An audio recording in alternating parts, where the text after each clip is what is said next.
We're running out of time, so ganito lang yung kasimple.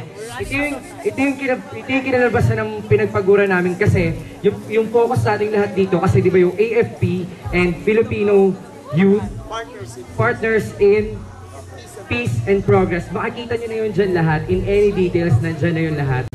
Ito, AFP, ito Filipino Youth, ito simpleng mga estudyante. Sama-sama kapag po-promote ng peace and everything. Maybe our posters not that beautiful because we can't draw well. So, simply, bakit namin to ginawa? Bakit siya may circle? Actually, this is actually a wheel na strong wheel. Ito kasi ginagamit noon that. Tapos, YFP, Youth for Peace, with a chain of AFP.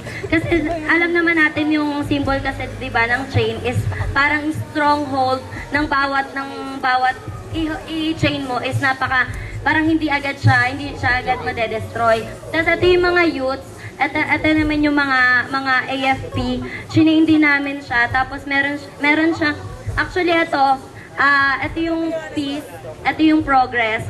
So pag naman lahat naman tayo nagkaisa, lahat kaya nating solusyonan, tsaka kaya nating gawin ng sabay-sabay para umunlad tayo.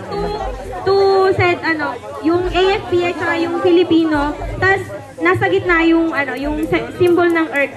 Yung isang youth kasi ang pinapakita ng poster namin is para ipakita or mag-start sa sarili natin yung pagbabago or yung peace na kailangan mangyari. Tapos kaya parang siya yung nag-hold ng AFP at saka ng Philippines or yung ito para siya yung sa atin as a youth, sa atin mag-uumpisa sa sarili natin, mag-uumpisa yung pagkakaisa at samahang symbolizes the AFP and this is a book, symbolizes the students.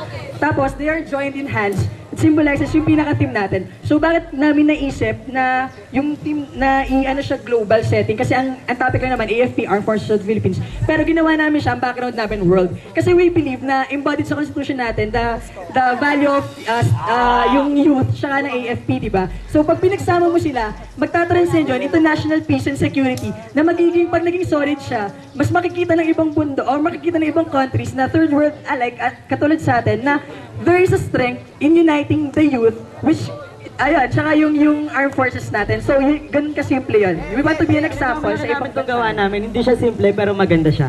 Ayun. Alam niyo kung bakit? At first sight, alam namin na mag-stand out kagad yung gawa natin. Gawa namin. Bakit kamo? Kasi ito ay symbolic masyado. Kasi diba, tingnan natin itong kalapate symbolizes peace. Sun symbolizes progress. Then, pag nakita natin to, ito yung army, yung AFP, then ito yung students. So, nakikinikinita namin na kapag ang AFP and the students are hand in hand, mararating natin ang peace and progress. So, yun. The goal is more important than the role. Can you repeat it after me? Go. The goal is more important. Malinaw ba yung goal kanina?